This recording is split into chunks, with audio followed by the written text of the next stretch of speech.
Você acha que a doutrina espírita, o espiritismo, que Allan Kardec nos trouxe em 1857 com o Livro dos Espíritos, tem alguma relação com o que a gente vive hoje? Responde às nossas questões 2 séculos depois?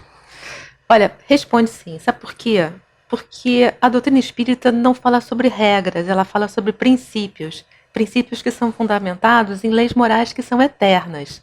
Pode parecer assim um pouco vago, mas a gente vai detalhar isso melhor agora no programa que está começando, Espiritismo Hoje.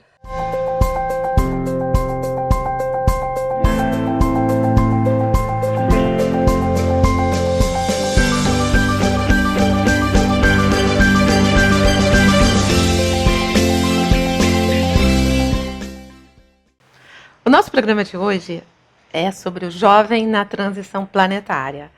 E para bater esse papo com a gente, o nosso convidado é o Arthur Valadares. Bem-vindo, Arthur. Para mim é uma alegria estar aqui novamente. Para a gente também.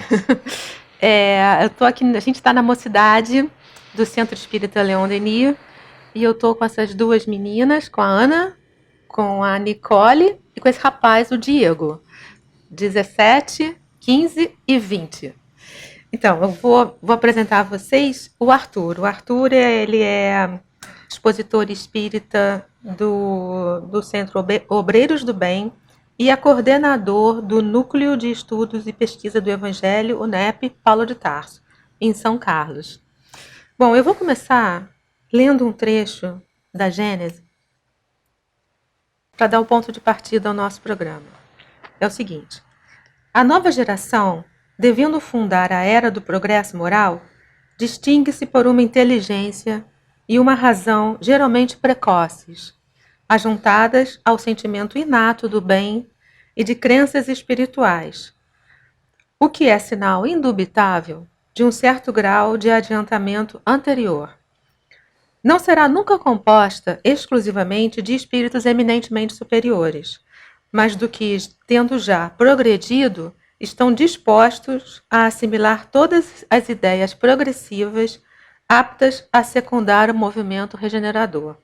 Ou seja, esse pessoal tem uma grande responsabilidade pela frente, né? Arthur, eu queria que você falasse um pouco sobre o nosso tema central, que é assim, qual é o papel do jovem nesse momento de transição planetária? Olha, eu acho que para a gente pensar ou entender melhor esse papel, acho que primeiro a gente precisa pensar também no que é essa regeneração, o que é esse momento que agora vivemos, né, que Kardec vai descrever muito bem nesse capítulo 18, onde está inserido esse trecho. E, na verdade, nós aprendemos com a doutrina espírita que a humanidade, de um modo geral, chegou num momento marcante do seu progresso coletivo. Então, assim como cada indivíduo progride, as coletividades ou a humanidade, de um modo geral, tem também a sua progressão. Os mundos também progridem, né, com a humanidade que os habitam. E esse processo vai ser, sobretudo, marcado não por mudanças exteriores propriamente ditas, mas especialmente marcado por mudanças íntimas nas criaturas, que naturalmente repercutem em mudanças sociais muito significativas. Isto é, novos valores, novos paradigmas de vivência. A humanidade vai, enfim, deixar um pouco mais para trás os velhos ordenadores da vida íntima, como também da sociedade que até então tem vigorado. O egoísmo, o materialismo e todas as consequências disso. O consumismo, o hedonismo, etc, etc. Então, para que a gente chegue nesse patamar coletivo de mudança, é preciso inserir ou construir cada vez mais indivíduos que, no trabalho coletivo, no esforço conjunto, venham a fazer maior parte e construir ou encaminhar a humanidade para essa nova etapa. Daí a importância da gente pensar nesses que agora estão chegando no mundo, os que estão encarnando agora, as crianças, os jovens, como também os que aqui já estão e que não são mais jovens no corpo, mas que podem também ser essa nova geração. A grande questão que precisamos entender é que essa regeneração é sobretudo da criatura, nesses novos valores que ela possa trazer na sua vida e influenciar, por isso, o mundo que a cerca. Então, os espíritos que agora aportam a Terra, vindo do mundo espiritual, conscientes, um pouco mais conscientes do que vêm fazer aqui, já vêm com essa consciência de que são tempos de muitas mudanças e que compete a eles, no esforço que lhes seja possível, secundar essas mudanças, a começar por eles próprios, no seu trabalho, no seu esforço. Acho que o Diego pegou o microfone e quer te fazer uma pergunta. Então, não seria bem uma pergunta, mas Uma reflexão. Uma reflexão, exatamente. Eu vejo, assim, jovem como uma terra fértil para a questão de aprendizado na questão da doutrina espírita, né? É muito mais fácil você, digamos assim, ensinar o jovem lições morais, né? Lições de amor, simpatia e tal, muito mais fácil do que uma pessoa que já está evoluída em idade, né? Digamos assim. E acho importante isso, a questão de você moldar o caráter do jovem a partir das propriedades do espiritismo. Exatamente isso, né? Para que ele possa secundar esse movimento que ele não pertence só ao espiritismo, pertence ao mundo de modo geral, mas com todo o cabedal, as informações, os recursos que o espiritismo nos traz, ele sem dúvida conscientiza, ampara, secunda esse esforço regenerador que o jovem possa fazer, começando pela sua transformação. Aliás, é isso que Kardec vai falar muito nesse capítulo. O espiritismo ele vem secundar esses corações, essas consciências que já estão dispostos a realmente colaborar nesse processo de regeneração. Ou seja, eles são, os jovens, né, a juventude, eles são um agente importante nesse processo. Agora, tem uma coisa, antes de passar para as meninas, que eu acho um pouco intrigante. Como é que se coaduna essa visão do jovem com esse momento que a gente está vivendo, até por conta de internet, onde a gente vê as pessoas tão voltadas para si mesmo, tão voltadas para o mundo virtual, tão voltadas para uma solidão, né? Uma solidão trazida um pouco pelo mundo virtual. Isso não é um pouco contraditório? Queria que você falasse um pouco sobre isso, Arthur. Eu acho que são os excessos, né? Os excessos que a gente acaba geralmente caminhando por eles em busca do equilíbrio. Porque não há dúvida que toda essa realidade virtual, que toda essa conectividade dos nossos tempos modernos é uma das grandes contribuidoras para o movimento de regeneração. Por quê? Facilitou de maneira significativa a comunicação, disseminação de ideias. Então, algo que antes demorava 20 anos para chegar num outro lugar, uma ideia que nascia aqui demorava às vezes 50, 100 anos para chegar num lugar, hoje a ideia nasce aqui, ela já está chegando num lugar, muitas vezes lugares que antes eram cerrados, que as ideias mais dificilmente chegavam, hoje, graças a esse recurso, elas podem chegar. É claro que há os excessos, há uma utilização do recurso, as fake news, por exemplo, comprometem muito esse recurso que vem para o bem, mas como todo recurso que vem para a humanidade pode ser bem ou mal utilizado. Mas aí está o grande papel também daqueles que têm a tarefa de conduzir o jovem, a tarefa da educação, tanto pais como educadores, evangelizadores, de, por meio desse processo de educação, de esclarecimento, de levar o jovem a essa tomada de consciência da importância da encarnação, da importância do momento que vive, com toda a energia que tem, o vigor, as possibilidades de trabalho que tem, de estimulá-lo a bem utilizar os recursos, né, aplicando isso não só para o seu progresso, como para o progresso também da coletividade. Então, esse é um papel também da família, é um papel da evangelização, da educação, da mocidade, esclarecer-nos, os jovens também, com relação a esses e outros temas, né, e possibilidades. Ou seja, individualismo caminhando para a coletividade. Exatamente, exatamente. Meninas, Ana e Nicole? Deixa eu passar aqui para Ana. Que eu só queria falar que assim, que o jovem, né, ele é o futuro da humanidade e o jovem é mais fácil de você, não sei explicar, de você... E tá mais aberta? Tá mais aberta a mudanças do que as pessoas mais velhas. Elas estão muito como elas já foram de outra época, elas ficam muito fechadas naquilo ali. Dá pra perceber também, né? Não sei se vocês têm avô, avó, sei lá, que tem uma cabeça muito fechada indo pras coisas. E os jovens agora que estão vindo, estão com a cabeça mais aberta, estão aceitando mais as coisas. Então isso ajuda, né, na mudança e tal. E é isso que eu só queria falar. Mas qual que você acha que Pode falar. Qual que você acha que é o seu papel, o papel do jovem nesse momento em que a Terra está se transformando num planeta de regeneração e que a gente está vivendo esse momento tão confuso de uma transição planetária? O que você pode contribuir? O que os jovens podem contribuir? Então, eu posso contribuir rezando, né? Eu acho que, assim, a prece, ela ajuda muito na questão de... você vê alguém com dificuldade, você reza com o coração mesmo. Eu acredito que pode ajudar, mas não é só isso. Claro que a gente tem que fazer as coisas, só que eu não sei, assim, exatamente o que pra ajudar. Eu tô tentando não fazer mal. Então, claro que não fazer nada já é fazer um mal, mas eu tô tentando. E eu espero que os jovens também estejam. Você quer falar? Claro, mande. Então, complementando o que ela falou, né? Acho que também o jovem poderia ter mais participação em questões de trabalho voluntário, né? Que eu, como sendo jovem, né? Ninguém gosta de ficar assim parado e olhando para o céu, né?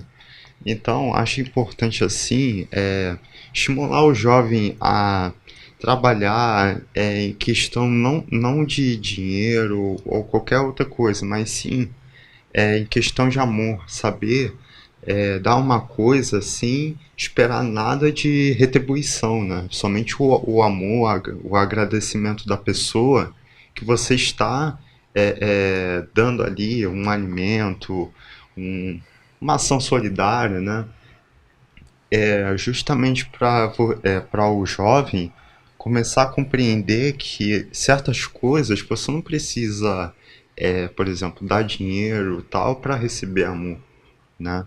Às vezes você não precisa dar grande quantidade de bens para você fazer um bem, né?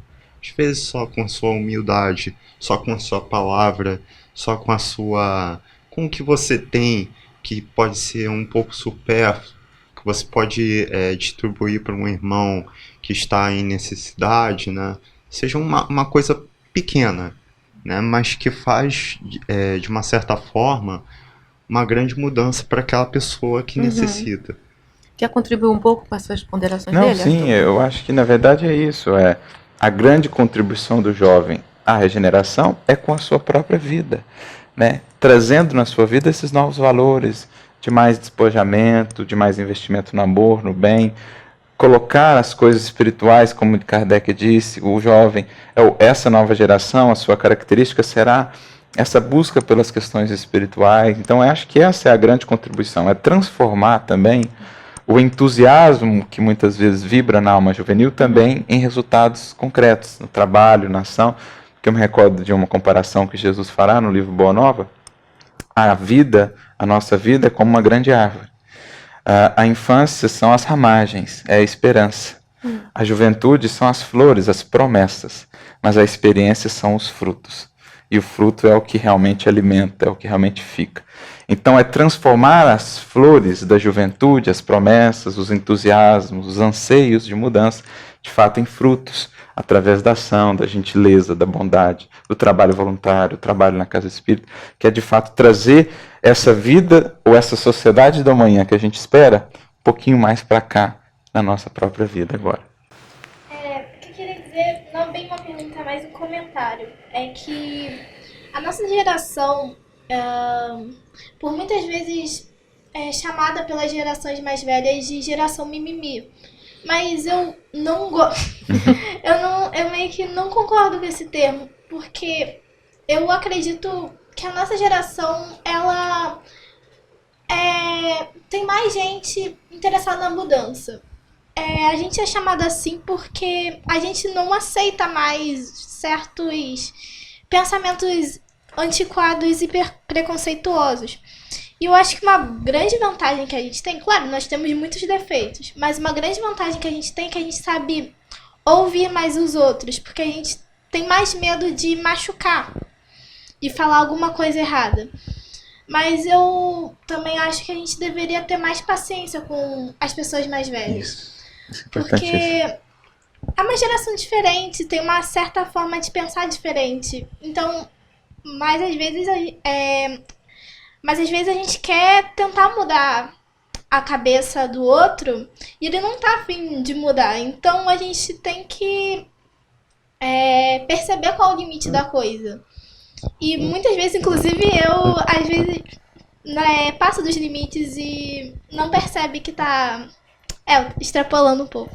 Isso é muito importante, assim, porque a gente tem que lembrar sempre que nós seremos os mais velhos de amanhã. E nós também vamos conviver com os jovens do amanhã. E que, na verdade, as gerações, elas têm que se entender como complementares, como aquelas que se dão as mãos. Nós temos muito a aprender com eles, que trouxeram a tocha até aqui. Nós temos que nos fixar nos valores que nos legaram, em tudo o que fizeram. E daqui por diante receber essa tocha como numa corrida de revezamento e levar adiante fazendo melhor, agradecendo por tudo que fizeram e compreendendo as suas limitações, porque amanhã nós seremos os que estaremos passando a tocha a esses mesmos que voltarão na figura dos jovens de amanhã, mais preparados para as mudanças do amanhã, que para nós serão difíceis, mas para eles serão mais fáceis. E assim o grande trabalho de solidariedade da vida, né? No eterno ciclo da Uma renovação. palavra bonita, solidariedade. Exato, exato. E eu acho que a Nicole, ela tocou num ponto importante, que a Nicole tem 15 anos e ela tem a visão do outro, que é uma coisa que geralmente os adolescentes têm uma visão muito autocentrada, né? E a Nicole tocou num ponto importante, de não magoar o outro, de ouvir o outro. Essa é uma característica... É que o Kardec falou. É uma característica dessa geração, você acha, Arthur? Assim, os espíritos que estão vindo agora, os grandes questionamentos que a gente está vendo agora, vão estar girando muito em torno disso, né? Está se ampliando aos poucos esse olhar para o outro, para a empatia, né, do grego, que é colocar-se ou estar sentindo com o outro. Começa-se a abrir isso, o jovem começa a olhar para aquilo que antes não era enxergado, as questões do preconceito, do bullying, né, da segregação, enfim. A gente percebe que há um movimento crescente na juventude com essa preocupação, já realçando um pouco isso é muito que importante. essa perspectiva começa a Uma se ampliar. aceitação da diversidade, Sim, sim. né? Então isso é uma característica aí de mudança. Diego, é você? Então, sobre essa questão de o jovem ter uma visão um pouco mais diversificada, né, na questão onde ele vive, onde ele interage, né, eu começo a ver, de certa forma, isso também nas questões de rede social, né, eu vejo isso muito, muito notório aqui, né, e assim, conforme nós vamos aprendendo, evoluindo, vendo o nosso passado também, né? A gente vai notando e, como é que eu posso dizer, moldando a nossa visão do agora, né? Por exemplo, tinha muitas coisas no passado na quais, digamos assim, nossos avós não aceitavam. Por exemplo, vou tocar num ponto que é o homossexualismo, né? A homossexualidade, né? Que antigamente não era tão aceitável assim. Hoje, tem jovens que, tipo, você chega por uma pessoa que se diz que é homossexual e a pessoa aceita, né? Consegue respeitar a decisão dela, a escolha dela, né? E é importante trazer esses pontos e ampliar ainda mais essa visão de variedade, né, das coisas. Vai se abrindo, vai se arejando, vai se compreendendo melhor o outro nas suas características, e esse faz parte do processo, né, de cada vez mais inspirados no amor, olhar para o ser humano acima de tudo, com acolhimento, com entendimento, com integração. Então, essa é uma perspectiva muito, muito bonita desse progredir.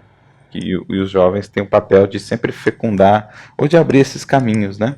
Aprendendo com aqueles que vieram antes, entendendo as suas limitações e abrindo novos horizontes para a humanidade, como os que virão amanhã abrirão também para nós. A Ana falou, quando eu perguntei para ela o papel, né? A Ana falou sobre a prece, a contribuição, né? E a gente está falando aqui sobre redes sociais. Em termos práticos, Arthur e Mocidade, eu acho que, além da prece, né, que é uma emissão positiva, né, uma vibração positiva, o fato da gente repassar mensagens negativas, a gente não está contribuindo em nada, né, ao contrário, né? E é uma coisa que se faz muito, porque tem muita aceitação. Passar mensagens passar mensagens positivas, aí eu queria te ouvir sobre isso, Arthur, já é uma coisa mais difícil, fica um negócio meio piegas, fica meio, não sei se vocês usam essa palavra, careta, na minha época se usava, né, quando eu era mais jovem. Enfim, é muito fácil você passar uma fofoca, é muito fácil você passar uma piada, mas passar coisas positivas, eu acho que requer uma coragem, não sei se a palavra é coragem, mas enfim, queria te ouvir um pouco, Arthur, sobre isso. Sem dúvida, como a gente falava, é uma ferramenta extremamente poderosa. E é uma semente que se lança e a gente não sabe quantos frutos ela poderá gerar. Imaginemos quantos corações ela poderá alcançar, quantas mentes ela poderá influenciar no transcurso aí dos anos. Então, é preciso pensar como nunca hoje a nossa sementeira, porque nós respondemos também por aquilo Isso é importante, né? que vá Por aquilo que a gente vai germinar, gerar, né? no coração de terceiros, né? Depois de lançada a sementeira, nós vamos arcar com as consequências, mas somos livres para escolher as sementes a serem lançadas. Não podemos fugir dessa lei de sintonia, de influenciação, mas podemos muito bem escolher o que lançamos na vida, o que lançamos nos corações. Então, utilizar esse recurso que temos hoje para alimentar, acentuar, realçar a esperança, a fé, o bem, utilizar esse recurso para despertar corações, consciências. Essa é uma ferramenta que está em nossas mãos e que cabe a nós ter a responsabilidade de a utilizar para o bem. Assumir de fato uma posição, né? Exato. Pode? Então, eu que já tenho bastante conhecimento nesse meio virtual, né? Eu já tenho, digamos assim, uma experiência, né?